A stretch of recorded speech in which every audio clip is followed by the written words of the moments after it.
It's the ultimate team game, man.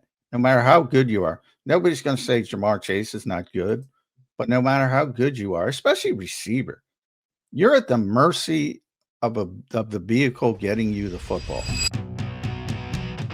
Let's go to a couple super chats here on this topic. JH, what's up, JH? Appreciate everybody for being here today, guys. Hit that like button. All right, we're going to get into some of the game as well. We got a good stat from the game, or a good grade at least from the game we're going to talk about here in just a second. JH says, John, what % chance do you think that AJ requests a trade before the season is over? I know Howie wouldn't do it, but how would the Eagles organization handle it? Yeah, good question. This is the first time where I've entertained the thought that maybe he wants out. Maybe he just doesn't want to be here anymore. I don't know if that's the case, but this is the first time I've entertained it, and I thought, yeah, maybe he's fed up. I still don't think he's the type of person that's going to request a trade. I don't think he's going to be the type of person like T.O. or Stephon Diggs or something more recently who's going to force his way out of a situation by being just a, you know what? Yeah. This is not him. So I think that's a luxury that the Eagles probably take advantage of, to be honest, because they know he's going to be a professional. So no, I don't think he's going to be traded, certainly in season. Off season, I think there's a good chance that this is his last season here. And he'll just, with his agent quietly say, look, you guys want to play this way? Great. I got to do other things for my life and, try to do it that way in a more classy way, if that makes sense. Yeah, no, I get it. I get it. Martine, what's up, Martine? Do you think AJ and Smitty would be Hall of Fame bound with stats like last year, but multiple Super Bowl wins? How much does winning matter to getting the gold jacket? I'll say a lot less for a receiver than it does for a quarterback. Yeah, well, that's true. It does mean a lot, though. Even at all positions, but most notably, not close to quarterback. I mean, we get Hall of Fame voter Jason Cole on every week on the afternoon show. I'm telling you right now, if AJ gets 980 yards a year, he could have 3 Super Bowl. I don't think he's going into the Hall of Fame. I just don't. Now, maybe he does. I don't know. Jalen, on the other hand, could throw for 2,900 every year with 3 Super Bowls. Yeah, then he's the Hall of Fame. Exactly. Yes. So it does. Yes, it does mean far more for quarterbacks. Well, the crazy part is his numbers have been fine with the Eagles, and what testament of how good he is until this year. Even last year was just over 1,000, but people forget he missed 4 games. So the number would have been probably minimum 1,300. And it's still fine. Right now he's on pace for 680. What is it? 6 something? 640. 640.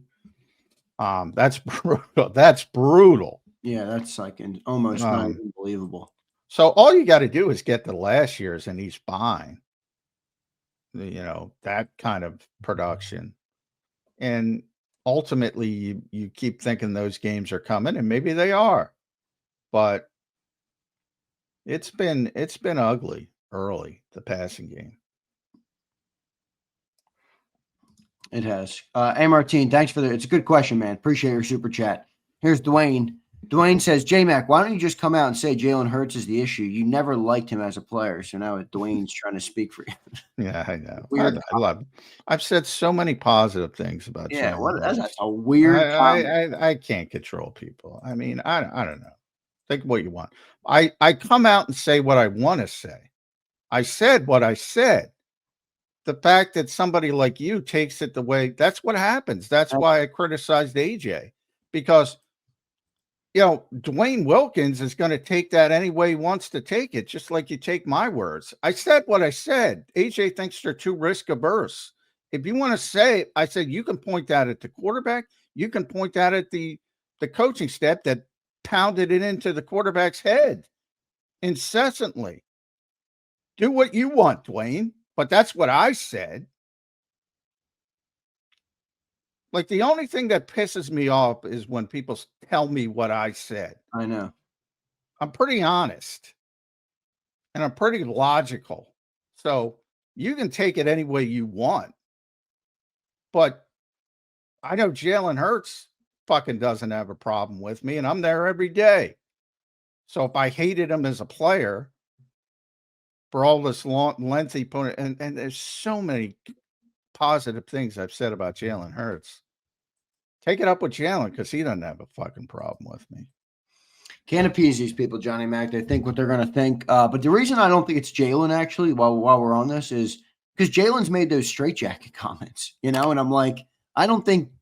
Now, I'm not saying Jalen would be this, high-powered. I'm not saying going to turn him into Joe Burrow, but I think he would like to, be out of the straitjacket a little bit more than he is too, And to your point, you've been saying this for years. They've been beating into his head. Don't turn the ball over. Don't turn the ball over. And with that has now become, he holds on to the ball a little bit more. Doesn't try and fit the ball in the tight windows. He's a little bit more risk averse. So I think that's probably that makes more sense to me based on what Jalen has said than anything else. Yeah, well, I think the straitjacket talk is more about autonomy, but and that's grown. It grew a little bit more when Kelsey retired. But yeah, I've said pretty consistently. Jalen said a number of times that we got to get the passing game going after poor games in the past. And so was Devontae, and so was Jordan Mailata, and so was Nick Sirianni, and so is Kellen Moore, and so is Kevin Patullo. So they've all verbalized it. But it's one thing to verbalize something and another to actually accomplish it. Yeah. A couple more super chats here. Appreciate everybody for checking in. It's Werv. What's up, brother? A couple new guys in here I've never seen. Appreciate all you guys. He says, would you rather A.J. Brown do what Jamar Chase did last night than to send a tweet? I don't know. What did Jamar Chase do last night? I know he probably didn't get shit, but who's he got throwing over the ball? Jamar, Jake Browning. Jake Browning? Yeah, Jamar's probably not happy. Yeah. But, I mean, there's nothing you can do when your quarterback gets hurt. I mean, but sure, I don't know what he did, if he did something, but he had 5 catches for 23 yards. So I'm pretty sure that Jamar Chase, and won the, had the receiving MVP, not won it, but Triple Crown, excuse me. Most receptions, most yards, most touchdowns, which is obviously phenomenal. With Joe Burrow throwing the football. And now he's got Jake Browning. He's going 5 for 23. It's the ultimate team game, man. No matter how good you are, nobody's going to say Jamar Chase is not good. But no matter how good you are, especially receiver, you're at the mercy of the vehicle getting you the football. And it's a lot more fun for receivers when that vehicle is Joe Burrow than Jake Browning. Yeah, and Crowley unfortunately pulls up. He says, "I'm sure AJ would take 5 catches for 20." Oh man, well, yeah, that's slightly above AJ's 3.5 yards per reception. So maybe. That's 4.6. So yeah, Crowley, good one there, brother. All right, good stuff. Let's keep rolling here. We got some more super chats. Appreciate everybody checking in this morning. We do got some other things to talk about. We're gonna get Ross Tucker on in hour number 2 too. So by the way, to that point, look at Jefferson's numbers with JJ McCarthy. Fucking, that's Justin Jefferson out there. He was getting 60, 70 yards, whatever. I think he had over 100 last week with Wentz, didn't he? Yeah, well, yeah. Carson's throwing it all over the lot because they're behind. A lot of good, a lot of bad there. I'm not saying it's all pretty, but yeah. But it is what it is if you're a receiver. So and that's why a lot of them get frustrated when they don't get the football. Yeah, no doubt. Brian Fleming says, if we get dog walked at home by Detroit on national TV, like the 23 Niners game, does this offensive philosophy persist because the chaos that ensued in 23? Boy, I got to tell you, Eagles fans are really scarred by that 2023 collapse. And I get it, I guess, but I don't get why you don't understand what the collapse was, which was defense, defense, defense, defense, defense, defense, defense. By the end of the season, they had the worst passing defense in the NFL. They couldn't stop anybody. The offense in that collapse, there were issues, turnovers, the Seattle game, AJ and Jalen going off script, blowing a game. Both deserve credit for that. There were issues, but there were also good moments offensively. The defense was the freaking problem. That's why the 2023 collapse isn't going to happen. Now, I'm not saying the defense is as good as last year's defense. We'll see. Not yet, but there's room to grow. Morrow's getting better. Morrow had a big game. Jahad Campbell's getting better. Drew Makuba's hopefully going to learn from his mistakes. Who knows where they are? Well, I'll tell you what's skating on thin ice, John McMullen, is getting 5 straight 3-and-outs and not completing a pass in the second half of football and expecting your defense to hold up. Because that is unfair to even the 85 Bears or the 24 Eagles or any defense in history. Maybe not the 85 Bears, but they would have shut you down. I don't know, man. 5 straight 3-and-outs, man. These dudes on the front have got to be dog tired, man. Well, yeah, especially in that environment. And they only gave up the big play, which not only, I'm sure Vic talking later today will be pissed off with them, but it's not like you're consistently playing poor defense, which is worse for a defensive coordinator. And they were consistently playing poor defense in 2023. Consistently poor defense. Like if you watch that Cowboys-Packers game, it was like neither team could stop. You knew, like, you're not going to stop them. It was that kind of feel, more so for the Cowboys, but they just couldn't stop anything. And that's what the Eagles were in 2023. So I get people are scarred by it, but it wasn't about the offense. It was about the defense. That offense, I got news for you, Brian, was better than this offense in that collapse. They were better offensively. Did you have a chance to go back and see the hit that Hurts took? Rachel's in here. She says Jalen looked concussed. And I brought that up. Yeah, we talked about it yesterday, but I went back after we talked about it and was like, let me look a little closer there. He didn't complete a pass after that hit, and it did look like he was shaking up on the field. Now, I'm not a doctor. I'm not going to speculate whether he was concussed or not. Shaking up. They looked at him in the tent very quickly, but they did look at him. Yeah, I'm on board, and people get upset with this, and they'll get upset with it again. The NFL's concussion policy is a joke, and I think too many fans take it as like infallible. And it's really just a mishmash of, hey, we think this, we think that. It's the science is such in its infancy. The idea that you can diagnose a concussion on the field with 100% accuracy is ludicrous. Yeah. And sometimes, guess what? Malcolm Jenkins told me this, but guess what? Players like Malcolm Jenkins are going to try to fool you and try to get back out there. And Jalen Hurts is the type of player that's probably trying to fool you to get back out there. Remember when he got a concussion against Washington? What was he trying to do? He grabbed his helmet. He's trying to go right back on the field. So, yes, he might have been affected by that hit. And I was going to ask Nick Sirianni that yesterday, but then I remembered, he's not going to say a goddamn thing about it. So we'll know on Wednesday. Yeah, he didn't say. Yeah, he's never going to. Today's coordinator day, right? Yeah. Ooh, I can't wait to hear what Kevin Patullo has to say. He's probably not going to say anything. Who am I kidding? All right, Kevin's better than. He's better than Nick, but he's slow. I feel like he's better than Kellen. He's better than Nick. He's better than Shane. He's better than Brian. He's the most open coordinator they've had. But no, he's not going to say Jalen was concussed, if that's what you mean. No. But he's going to give you more. No, I'm more talking about AJ Brown with Kevin. I mean, they're going to. He'll give you more than those guys.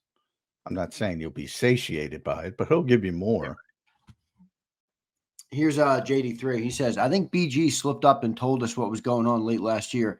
Something happened. We will find out one day. Well, I'm sure there will be things that we find out one day that are not today or this season. But I've already said they're not as close. I said that earlier in this show. Yeah. But I don't think there's anything nefarious about it other than what I said.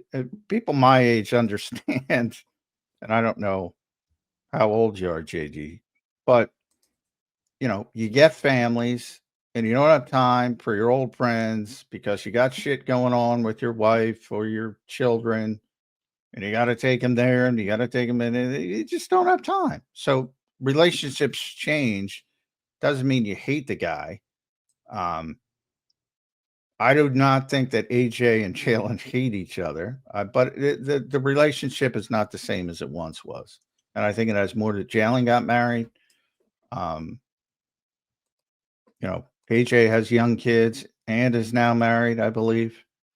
But even so, he was married, just not officially. And that changes your life a little bit. It just does. Yeah. Which is true. Brody says, what's up, Brody? Brody Brandel says, sometimes those straitjacket comments feel awfully convenient for him to hide behind. Don't blame me. The philosophy is why we can't pass. Well, the philosophy is, I mean, it's like people want them to be honest, but when they are honest, they don't like it. Well, because they want them to be what they want them to be. They want them to do it. Yeah. Well, they want them to win, and they're winning, so don't upset the boat, so to speak. But as far as that kind of stuff, as I get a call from, oh boy. But anyway. You got to take it? I think it hit no, a break. No. Yeah, so anyway, it's where was it? What was I saying? Lost my train of thought. We were talking about the philosophy with the offense. Yeah, the risk averse nature. It should be obvious to all the fans out there. You guys know they're risk averse, right? This is not breaking news to anyone, is it? No, shouldn't be. Certainly not people that listen to this show. So yeah, I don't know if it should surprise you when the quarterback occasionally says something like that, and again, that particular thing I think had more to do with autonomy as well, or the receivers, or again, after the Carolina game, it was just a tidal wave. It was even Jordan Mailata. By the way, Jordan on his show, said something interesting, which was basically the urgency getting out of the huddle, which I have seen. I've talked about a lot on this show. League-wide is a league-wide issue, and it's becoming an issue in Philadelphia as well. And that's because of the way so many people play defense now. You got to get up to the line of scrimmage as early as possible. I shouldn't say how they play defense in reaction to how to play offense, because everybody's got this mentality of playing a numbers game. You kill a play from run to pass, you can a play from run to pass, or vice versa. You got to get up to the line of scrimmage to do that and to evaluate it effectively and have time to do it. And Jordan said basically they haven't been doing that. And they gotta get up to the line of scrimmage quicker. And then you have guys like Baker Mayfield, who's taking it down to 1 second no matter what, because he's trying to manipulate probably too much from what I saw in that game. League-wide problem, but it's also creeped into Philadelphia as well. Yep, something they're going to have to fix, something we've talked about here on Jacob. Charles, what's up, Charles? What does it seem like we are getting worse? Offensive coordinator, ? Oof. Everybody wants to blame one thing, man. I get it. KP's easy. He's the new guy. Yeah. All right. Just thinking about it as logically as we can. They're returning 10 of 11 starters. Nick is the same. Defensive coordinator is the same. Quarterback's the same. Wide receivers are the same.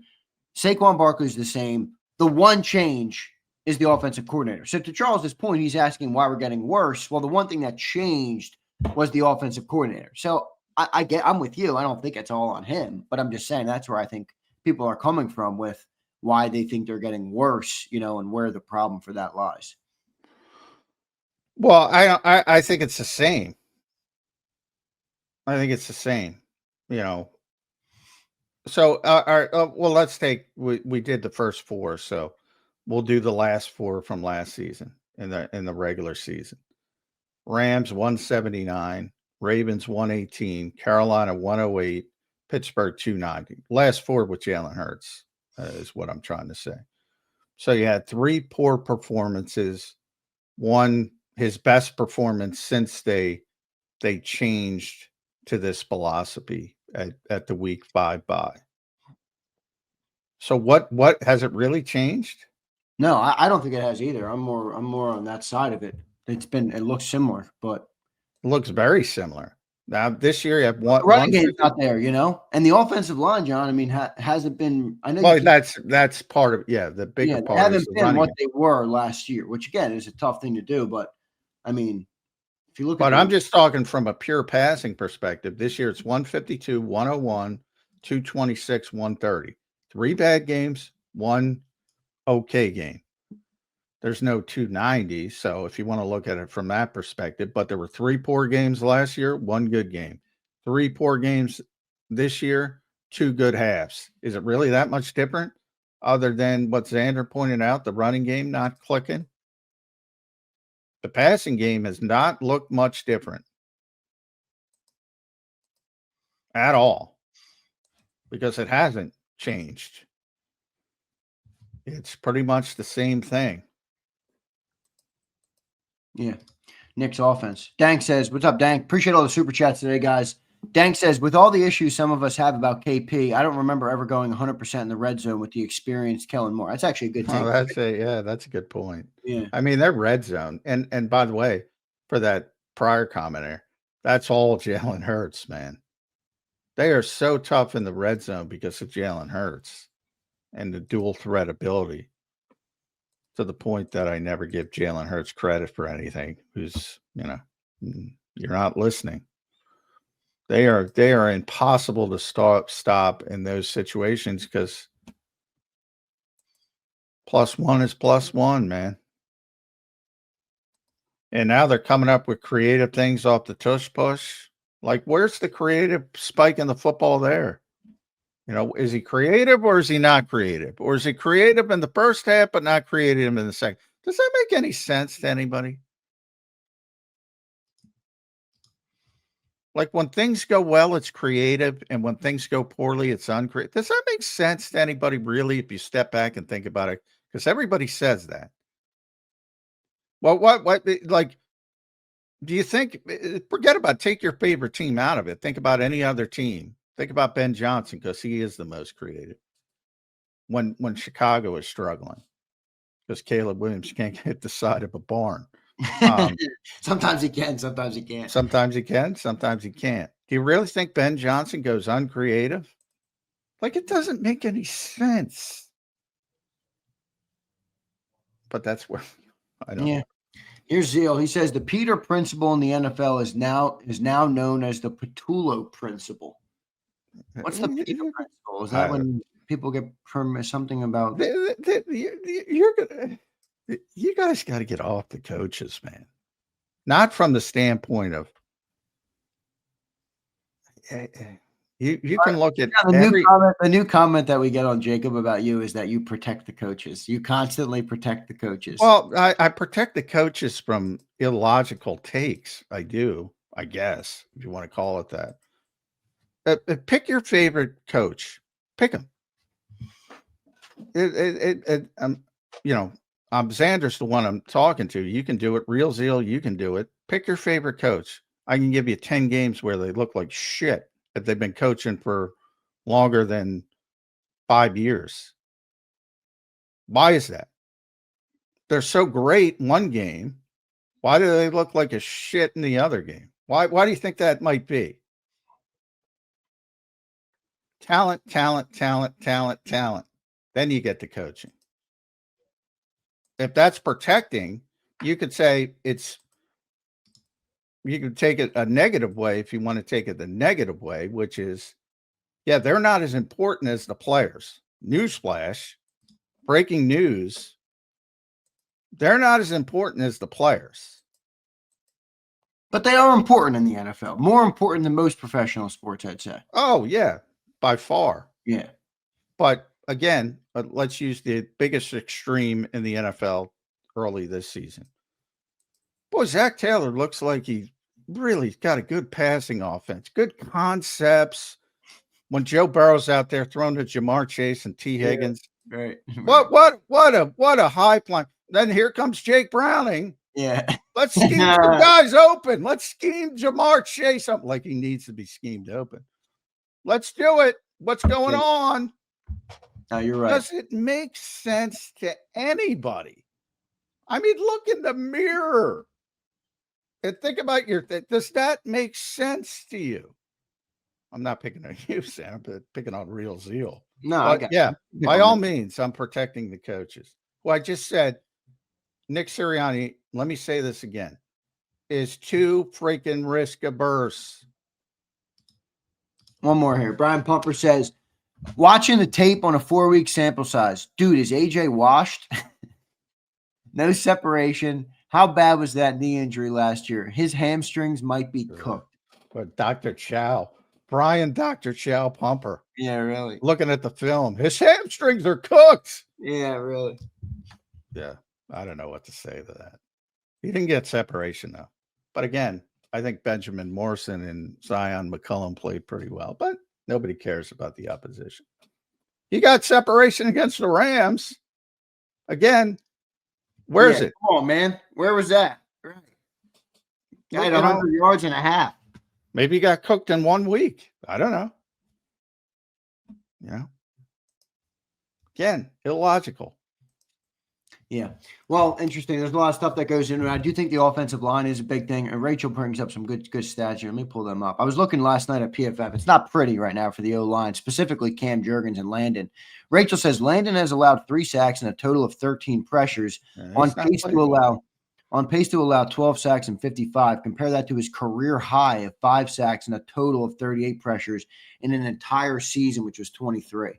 Yeah, I mean, he's not playing well. There's no doubt. There's no doubt that's a part of it. And he's been arguably the best guard in football over the past 3 years in the conversation. Probably Quentin Nelson, but he's in the conversation. And he's not playing well. And yeah, it's probably got something to do with the injuries. Not probably. But that's the NFL. Yeah. Here's Brody again, another super chat. Thanks everybody again for all the supers. Brody says the odd game where he throws for 250 plus, he takes that moment to insinuate they finally let him be effective. That's my point to on the straitjacket comment, which Jalen has done. Well, yeah, he has spiked the football, and he probably shouldn't spike the football because he knows it's going back to normal. But that's well, I mean, if you heard his comment, and you talked about this on the show, his interview with Pam Oliver after the Week 3 game. Yeah, part of me would insinuate he's more aligned with AJ on this than people would assume. Yeah, I don't think he likes being as risk averse as it is, but I also think he loves winning and he knows they're winning. Well, I also think it's at times he probably isn't comfortable because they've beaten it into him. To the level that they have, which you could argue is good coaching considering they won 20 of 21 games and 18 straight when he's finished in the game. But I think he's not the same guy when it comes to ripping the football. He's very cautious now, and he wasn't always as cautious. Right. Now, he's never Brett Favre where he's just, doesn't give a shit and just throwing it. But after his one poor season, which I don't even think was a poor season, and he turned it over too much because I think it had more to do with his shitty defense forcing him to take more chances. So if you're throwing the football more and you're taking more chances, you're going to get more interceptions. I think they overreacted to that. And, we are where we are. I mean, he threw the ball 538 times in 2023, which is, probably too much. But again, you're playing with perhaps the worst defense in the NFL, close to it. Down to 361 last year. Now, he missed 2 games, so you add that into it. But that's a low number. That is a low number. And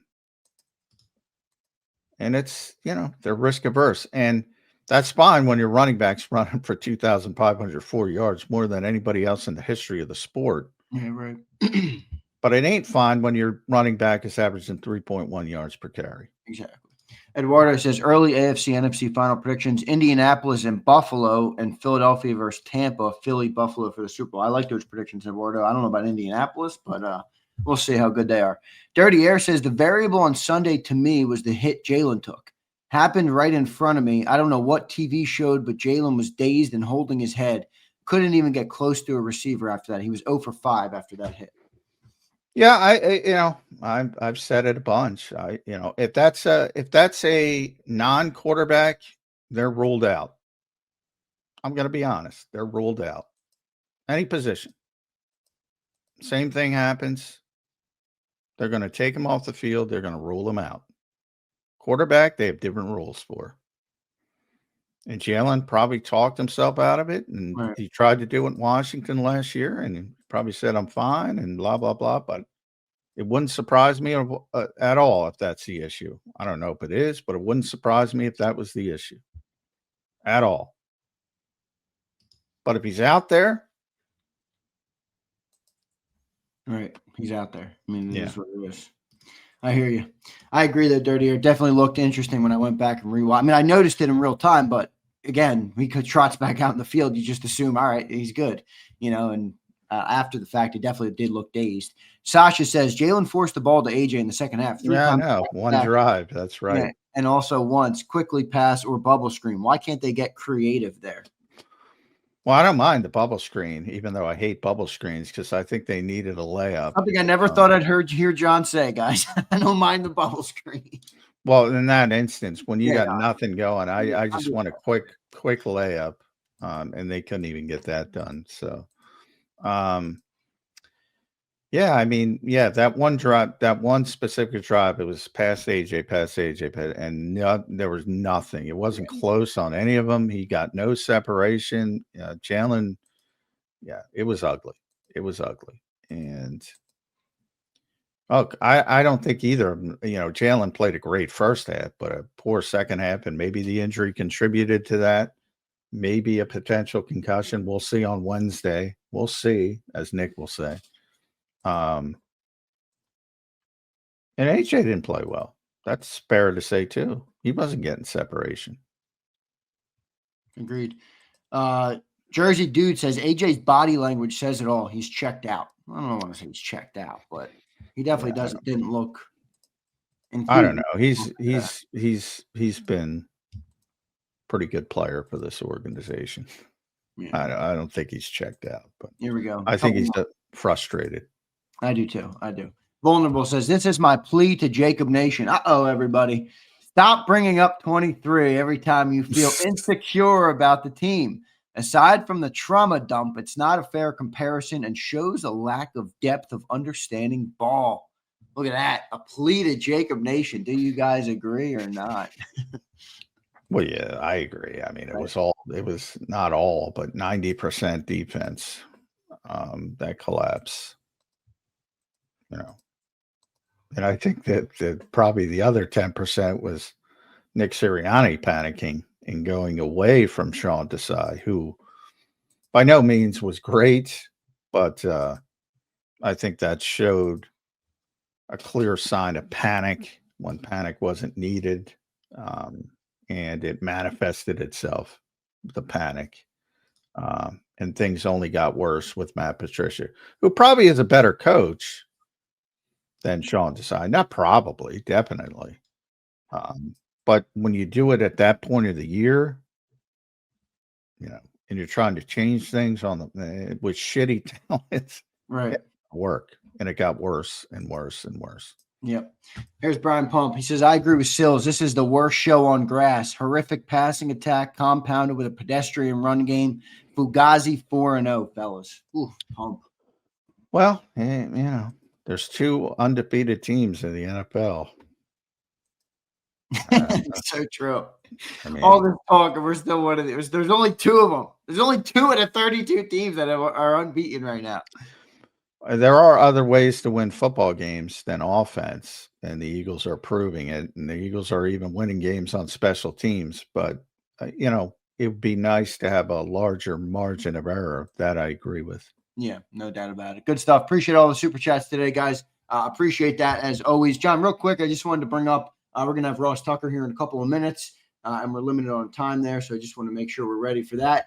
But I wanted to talk about the 2 second-year players, Quinyon and Cooper. How about their grades that came out on PFF? Those 2, and now we talked about them having a good game, but you don't often stumble on 2 corners as good as these 2 guys in one single draft.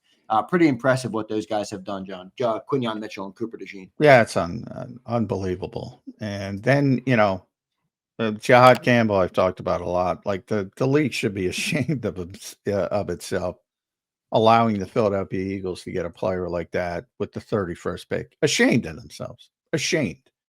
But Quinyon and Cooper, I mean, like I said, Cooper DeJean to me is the best tackling cornerback in the NFL. And number 2 is not close. And he's also a great coverage guy. I don't want to dismiss that as well. But to get 2 of those guys in the same draft is pretty impressive.